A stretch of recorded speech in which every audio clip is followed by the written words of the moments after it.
창세기를 강의를 하고 있어요. 1장부터 지난번에 12장부터 해서 20장까지를 마치고 이번에는 1장부터 하는데, 강해라 함은 성경을 그냥 처음부터 쭉 읽어가면서 거기 본문에 당한 내용을 설명하는 것이 강해라, 이렇게 말할 수가 있겠습니다.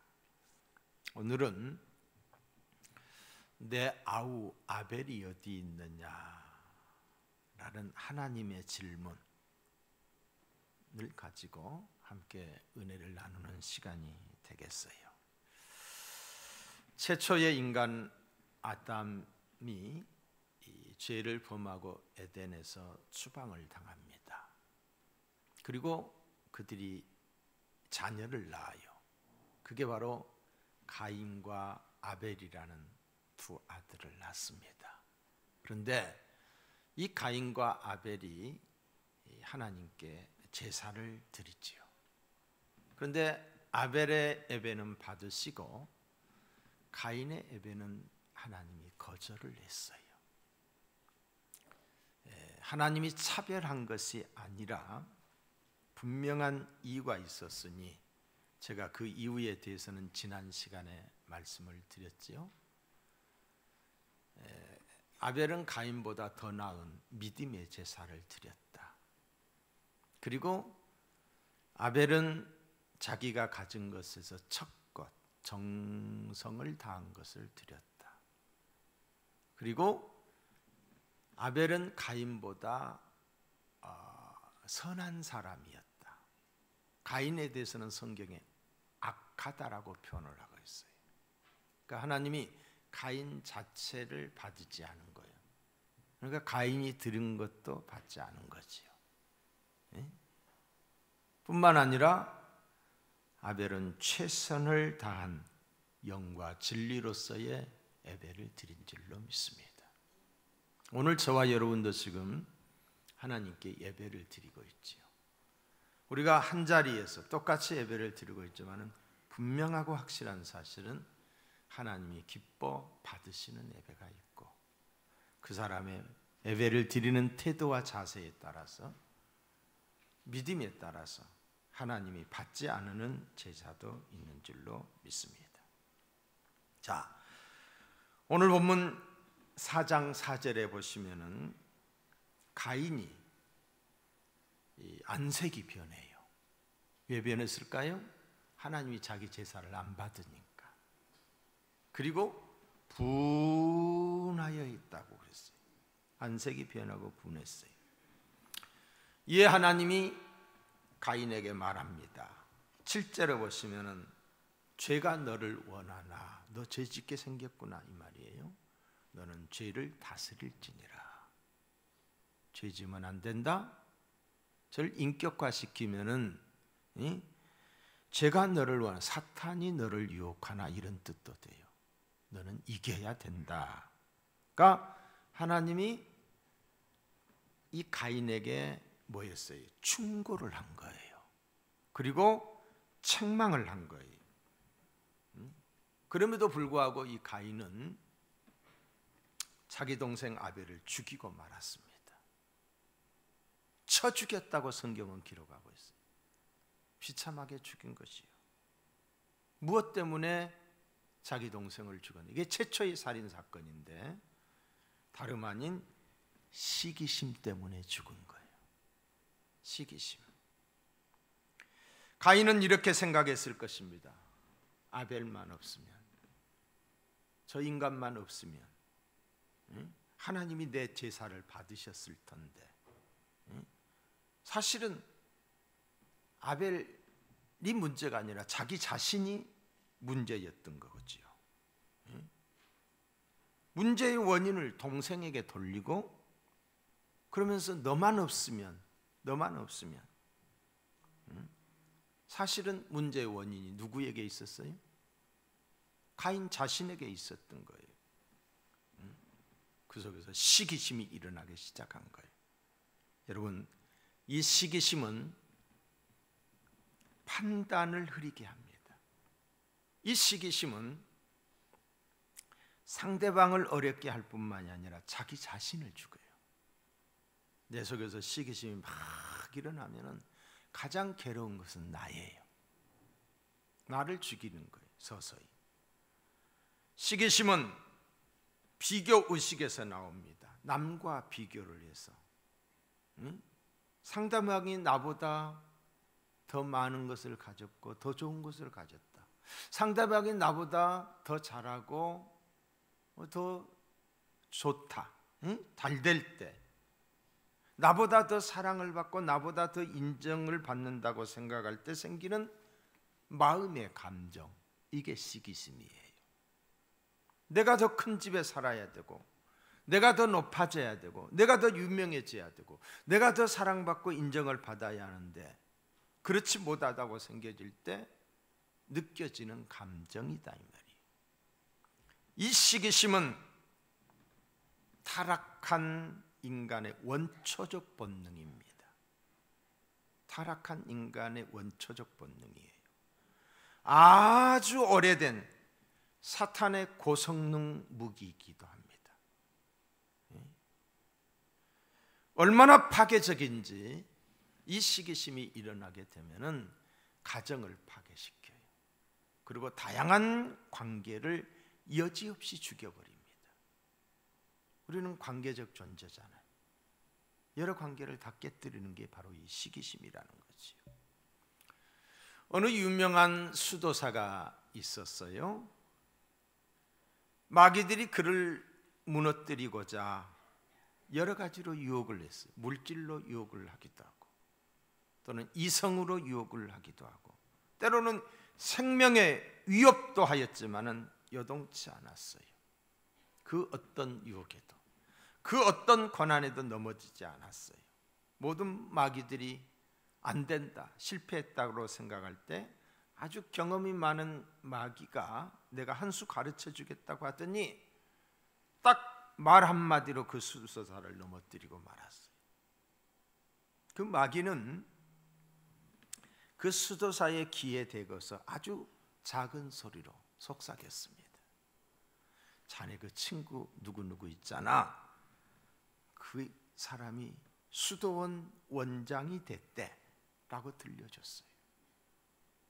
그 순간 그 수도사는 아니 세상에 어떻게 그런 사람이 그런 인간이 수도사가 될 수 있다는 말이냐 하면서 넘어지고 말았어요. 시기심은 이처럼 다스리기 어렵습니다. 시기심은 미워하는 마음이에요. 미워하는 마음. 이 시기심이 분노로 발전을 해요. 그리고 이 시기심은 결국은 싸움으로 또는 죽음으로 이어지게 되는 거예요. 여러분, 성경에 보면 탕자의 비유가 나와요. 가인은 탕자의 비유에 나오는 누구와 같으냐? 큰아들과 같은 사람이에요. 큰아들. 재산을 탕진하고 돌아온 이 둘째, 아버지가 그를 끌어안고 입을 맞췄어요. 그리고 그 냄새나는 옷을 다 벗기고 목욕을 시키고 새 옷으로 갈아입혔어요. 그리고 반지를 끼워주면서 이는 죽었다가 살아난 내 자식이다, 잃었다가 다시 찾은 내 자식이다 하면서 살찐 송아지를 잡아서 잔치를 배설을 했습니다. 이에 큰 아들이 들에 있다가 들어와서 보니까 자기 집에서 잔치가 벌어졌어요. 몹시 분노합니다. 왜 분노했을까요? 시기심이 발동한 거예요. 큰아들이 하는 이야기가 자기에게는 염소 새끼 한 마리도 대접한 적이 없거늘 재산을 탕진하고 돌아온 동생이라고도 하지 않아요. 저 인간이 한 번도 동생이라고 부르지를 않았어요. 잘해준다는 것 자체가 화가 났던 거예요. 이런 형에게 아버지는 다음과 같이 충고를 합니다. 누가복음 15장 31절 이하에 보면은 너는 항상 나와 함께 있으니 내 것이 다 내 것이로되. 여러분, 항상 평범한 일상, 아버지가 나와 함께 한다라고 하는 이 축복을 그는 몰랐던 거예요. 다 내 것이로되 다 누리고 있는 거예요. 그런데 감사가 없었던 거예요. 내 동생은 죽었다가 살았으며 죽은 줄 알았는데 살아서 돌아온 거예요. 내가 잃었다가 얻었기로 이제는 잃어버렸다라고 생각을 한 다시 돌아온 거예요. 그래서 즐거워하고 기뻐하는 것이 마땅하다 하니라. 큰 아들은 소유가 다 자기의 소유임을, 아버지의 것이 자기의 것임을 모르고 있었다는 거예요. 아버지와 항상 함께 있는 기쁨 또한 몰랐어요. 잃어버리고 나서야 아는 거잖아요. 형으로서 동생을 불쌍히 여기는 마음, 가정에 아버지 다음 장자니까 아버지의 아픔을 헤아리면서 집 나간 동생을 기다리는 아버지의 마음을 조금이라도 알았다라고 한다면, 그 불쌍히 여기는 아버지의 마음을 조금이라도 그에게 있었다라고 한다면 뭐 했을까요? 시기하지 않았을 거예요. 도리어 아버지의 기쁨이 그의 기쁨이었을 거예요. 그리고 같이 격려해주고 참 잘했다, 얼마나 고생했느냐, 이렇게 했을 거라는 거지요. 자, 시기심이 발동한 이유는 작은 것에 연연했기 때문이에요.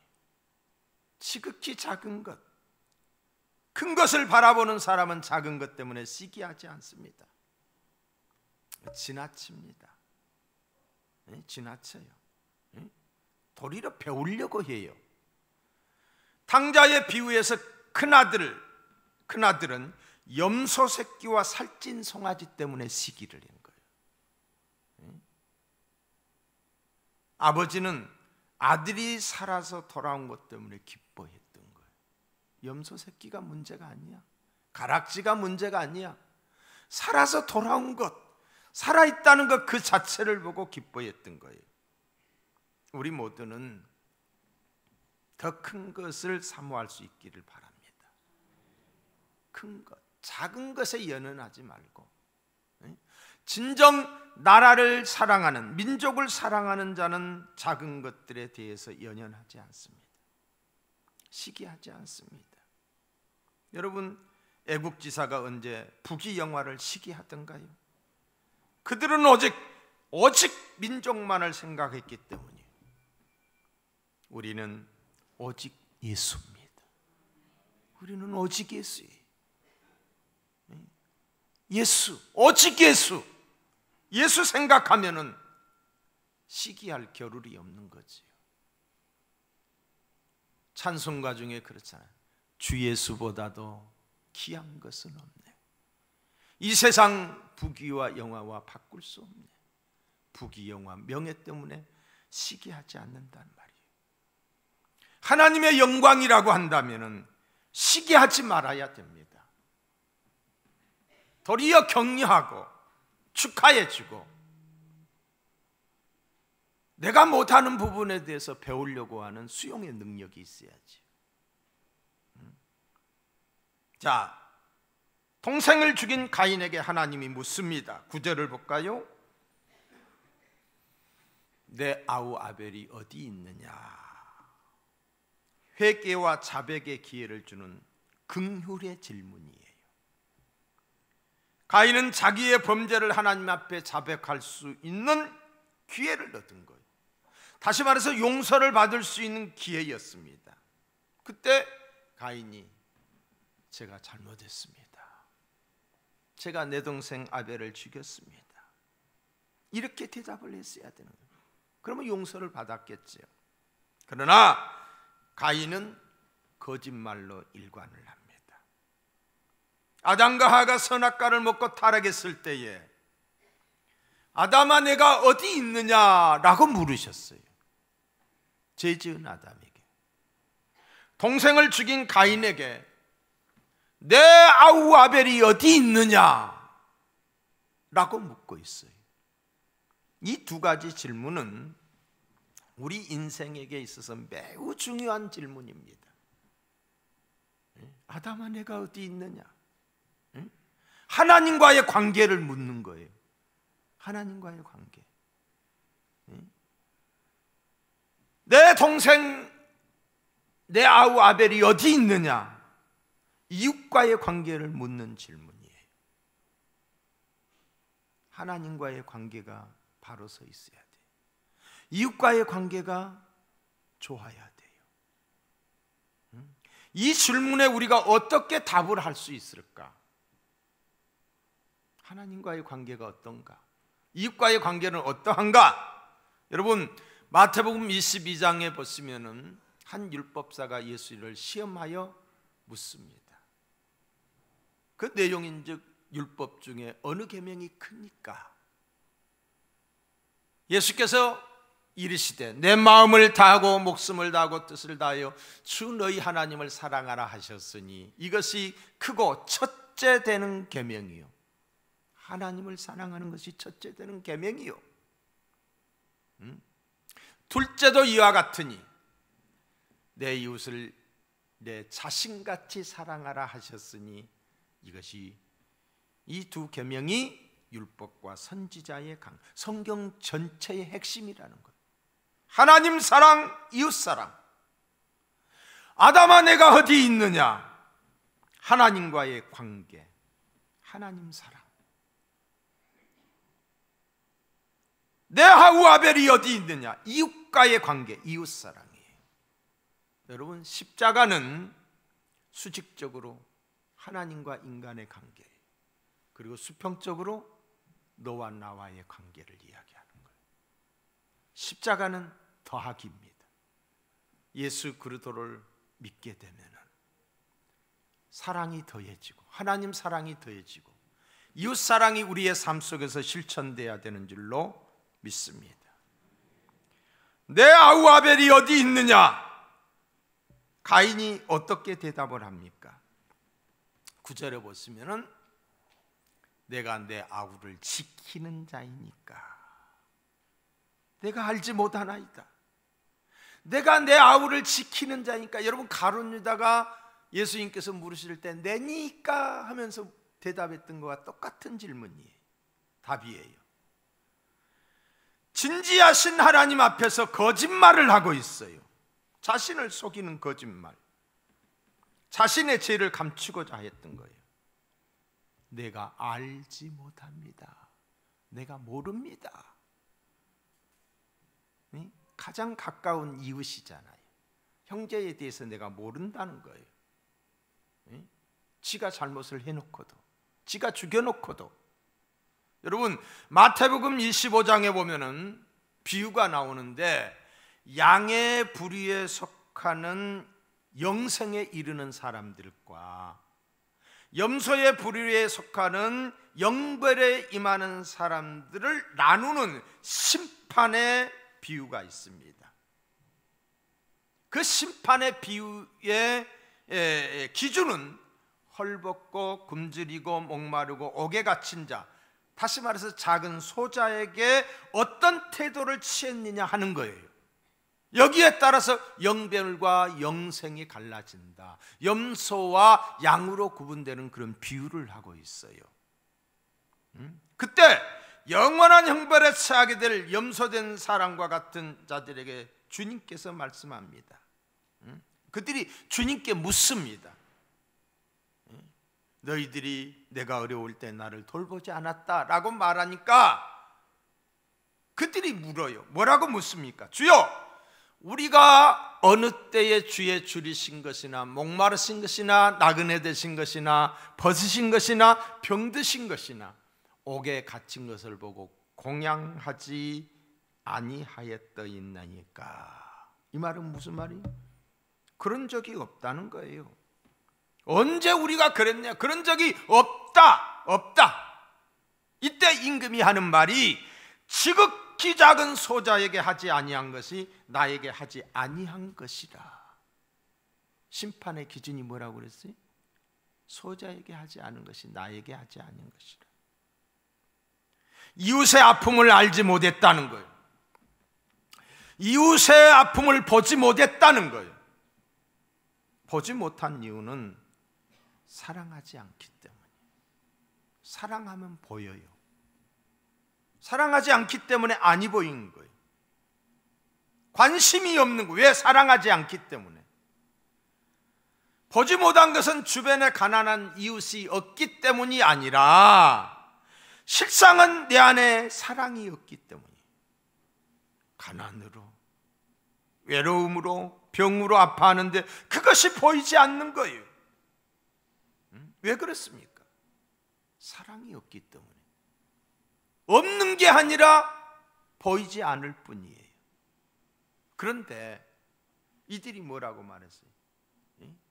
보지 못했다라고, 몰랐다라고 말하고 있어요. 모릅니다. 모릅니다. 이게 가인의 대답이에요. 여러분, 가인처럼 뻔뻔하게 내가 내 이웃을 지키는 자이니까라고 항의하고 있는 거예요. 우리에게 이웃을 사랑하는 눈이 열려지기를 주님의 이름으로 축원합니다. 내 동생 아벨을 볼 수 있는 믿음의 눈이 열리기를, 주님을 알지 못해서 죽어가는 이웃들을 향한 영안이 열려지기를 주의 이름으로 축복합니다. 아벨은 아무도 모르는 곳에서 죽임을 당했어요. 정말 아무도 몰랐을까요? 아니지요. 사람들은 모를 수 있지만은 하나님의 귀에는 그 어떤 소리보다도 크게 들렸던 거예요. 하나님이 보고 듣고 계셨어요. 10절을 보세요. 내 아우의 핏소리가 땅에서부터 내게 호소하느니라. 하나님이 들으신 거예요. 하나님이 그 현장을 보고 계셨던 거예요. 시편 139편에 보시면은 주께서 나의 앉고 일어섬을 아시며, 아셔요. 멀리서도 나의 생각을 통촉하시며 나의 길과 눕는 것을 감찰하시며 나의 모든 행위를 익히 아시오니. 누가? 하나님이. 여호와여, 나의 혀의 말을 알지 못하는 것이 하나도 없으시니이다. 하나님이 다 알고 계셔요. 여러분, 예수님의 비유 가운데 부자와 거지 나사로의 비유가 있어요. 근데 거기 나오는 그 부자에 대해서는 이름이 없어요. 하나님 앞에 존재감이 없다는 거예요. 아무리 부자여도 하나님이 그를 인정하지 않아요. 그냥 부자예요. 사람들은 부자를 의식하지요. 부자를 높이 보지요. 부자를 부러워하지요. 그런데 성경에는 부자의 이름조차도 나오지 않아요. 그냥 부자라고만 이야기하고 있어요. 그런데 거기 나오는 가난한 사람, 일명 거지라고 되어 있지만은 거지는 이름이 있어요. 나사로예요. 나사로. 나사로라고 하는 이름의 뜻은 하나님의 은혜라는 뜻이에요. 비록 그가 병이 들었고 가진 것이 없어서 부자의 상에서 떨어지는 부스러기로 그가 살아가고 있지만은 그는 하나님의 은혜를 입은 사람이었어요. 아무도 거들떠보지 않는 무명의 사람이 바로 이 거짓 나사로였어요. 그런데 그가 죽게 되자 어떻게 되었습니까? 하나님이 천사를 보내어서 그를 아브라함의 품에 안식하게 하였던 거예요. 누구도 인정하지 않고 누구도 바라보지 않는 거짓 나사로였지만은 하나님의 눈이, 하나님의 귀가 그를 보고 있었던 거예요. 듣고 있었던 거예요. 세상 사람들은 보지 못하지만은, 모르지만은 하나님은 정확히 보고 정확히 듣고 알고 계신다는 것이지요. 아벨은 아무도 모르는 곳에서 죽어가야만 했습니다. 어쩌면 가인이 이긴 자였어요. 가인이 이긴 자였어요. 아벨은 힘없는 자 같이 보입니다. 그러나 예수님이 아벨에 대해서 뭐라고 말씀을 하십니까? 마태복음 23장 35절에 보시면은 의인 아벨이라고 불러요. 의인 아벨이라고. 이것이 하나님의 판단이에요. 우리의 고통과 눈물을 하나님께서 모르신다고 불평하지 마십시오. 하나님이 알고 계세요. 우리의 억울함도 하나님이 알고 계세요. 그날에 우리 하나님이 우리 눈의 눈물을 닦아주실 것이고, 그날에 하나님이 보고 계셨던 대로 시시비비를 가려주실 줄로 믿습니다. 자, 이 죄로 말미암는 형벌이 진행이 돼요. 11절과 12절을 볼까요? 땅이 그 입을 벌려 내 손에서부터 내 아우의 피를 받았은즉 내가 땅에서 저주를 받으리니, 형벌이 말하고 있죠. 내가 밭갈아도 땅이 다시는 그 효력을 내게 주지 아니할 것이요 너는 땅에서 피하며 유리하는 자가 되리라. 가인의 범죄로 땅은 더더욱 저주를 받아 황폐해졌습니다. 아담의 범죄로 인해서 땅에서 엉겅퀴가 나고 가시넝쿨이 난다고 그랬죠. 이것도 저주예요. 근데 그 저주에 가중치가 더해진 거예요. 황폐해졌어요. 이런 황폐한 땅을 가리켜서 우리는 사막화라고 그래요. 아무것도 살지 못한, 존재하지 않는. 사막은 농사를 지을 수가 없어요. 씨를 뿌릴 수도 없어요. 나지 않기 때문에. 여기 사막이 뭡니까? 영적으로 범죄한 심령의 상태를 말해주고 있는 거예요. 마음 상태. 범죄한 심령에는 하나님의 은혜가 임하지 않습니다. 은혜가 없어서 임하는 게 아니라 죄 때문에 다친 거예요. 은혜의 단비가 내리지 않는 거예요. 은혜의 이슬이 내리지 않는 거예요. 그렇기 때문에 말씀대로 살지 못하는 거예요. 기도도 나오지 않는 거예요. 믿지만은 구원의 감격과 하나님이 주시는 기쁨이 차단돼 버린 거예요. 자, 12절을 볼까요?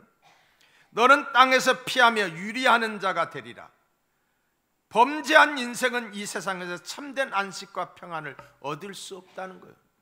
다른 세상의 모든 물질이나 명예나 이런 것들, 행복이 있는 것 같지만은 그것이 행복이 아니었던 거예요. 안식 없는 삶의 방황, 이것이 가인이 받는 형벌이었습니다. 아담과 이브는 선악과를 따먹고 에덴 동산에서 쫓겨났어요. 아담의 아들 가인도 동생 아벨을 죽이고 에덴의 동쪽으로 쫓겨났어요. 저주가 임한 거예요. 에덴의 동쪽, 어떤 것이요? 쉼이 없고 안식이 없는 것이요.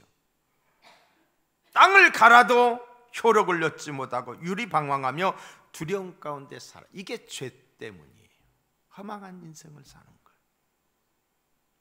자, 14절을 보겠습니다. 주께서 오늘 이 지면에서 나를 쫓아내시온즉 내가 주의 낯을 배웁지 못하리니. 내가 주의 낯을 배웁지 못하리니. 그렇습니다. 죄가 무서운 것은 하나님과 우리의 관계가 끊어진다는 거예요. 단절이 된다는 거예요. 이걸 가리켜서 성경은 사망이라고 말해주고 있어요. 영적 죽음을 가리키는 거예요. 하나님의 낯을 뵙지 못하게 된 것입니다. 사람은 하나님을 떠나서는 살 수 없는 존재예요. 인간의 모든 불행과 두려움의 문제는 하나님을 떠난 데서 시작하는 줄로 믿습니다. 자, 14절을 보겠어요. 내가 땅에서 피하여 유리하는 자가 될지라 물은 나를 만나는 자마다 나를 죽이겠나이다.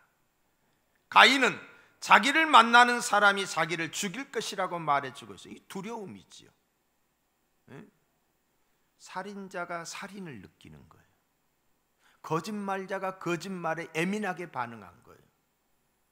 거짓말을 안 하는 사람은 상대가 거짓말한다고 생각하지 않아요. 내가 남을 죽였기 때문에 저 사람도 나를 죽을 것이라고 하는 그런 두려움 가운데 살고 있는 거예요. 가인은 죄를 용서받지 못한 상태에서 불안에 시달리며 쫓겨다녀야 했습니다. 그는 쫓아오는 사람이 없어도 불안하고 두려워서 도망을 가야 했어요. 이것이 바로 죄의 문제가 해결되지 못한 사람의 실상입니다. 사랑하는 성도 여러분, 오늘 우리는 가인과 같은 죄인, 가인과 다를 바가 없는 죄인이지만은 예수 그리스도의 보혈로 죄와 사망의 감옥에서 벗어났습니다. 그래서 성도에게는 양심의 자유와 평안이 있습니다. 자유와 평안이 있습니다. 주께서 주시는 참된 안식과 평안과 자유가 우리 가운데 있기를 주님의 이름으로 축원합니다. 자, 마지막으로 이 가인의 표에 대해서 생각을 해보고자 해요. 자, 다른 사람들이 나를 죽일까 합니다라고 두려워하고 있잖아요. 이 두려워하는 가인에게 하나님께서 표를 주셔. 표. 그 표가 뭐예요? 자, 15절을 볼까요? 여호와께서 그에게 이르시되 그렇지 않다. 가인을 죽이는 자는 벌을 7배나 받으리라. 너를 죽이는 자는 벌을 7배나 받아. 그 벌에 가중치를 더해 주는 거죠. 그러면서 가인에게 표를 주사 만나는 누구에게든지 죽임을 명케 하시니라 그랬어요. 자, 이 표가 뭘까? 이 표가 뭘까? 우리는 알 수 없어요. 그냥 표라고만 기록이 되어 있기 때문에. 그러나 분명한 사실은 이것은 가인이 비록 살인죄인이라 할지라도 누구도 그를 죽이거나 보복해서는 안 된다는 어떤 그 표를 준 거예요. 죽여서는 안 된다. 주홍글씨, 소설 주홍글씨의 가늠한 여인의 가슴에 새겨졌던 A라는 글자와 같은 것일까요? 그건 알 수가 없어요. 어떤 편지 우리는 모른다 이 말이에요. 그러나 우리가 유추해 볼 만한 것은 누구예요? 기생 라합이 여리고성이 점령될 때에 정탐꾼을 숨어줬잖아요. 그러고 난 다음에 그 정탐꾼들이 말을 했어요. 표를, 빨간 깃발을 내 집 창문에 내려라 그랬어요. 그 표를 보고 빨간 깃발. 또 이스라엘 백성들이 출애굽을 하던 여호와의 밤에 천사가 말했어요. 문설주에 피를 발라라. 양을 잡아서 양의 피, 어린 양의 피를 발라라. 그게 표였어요. 표시를 했던 거예요.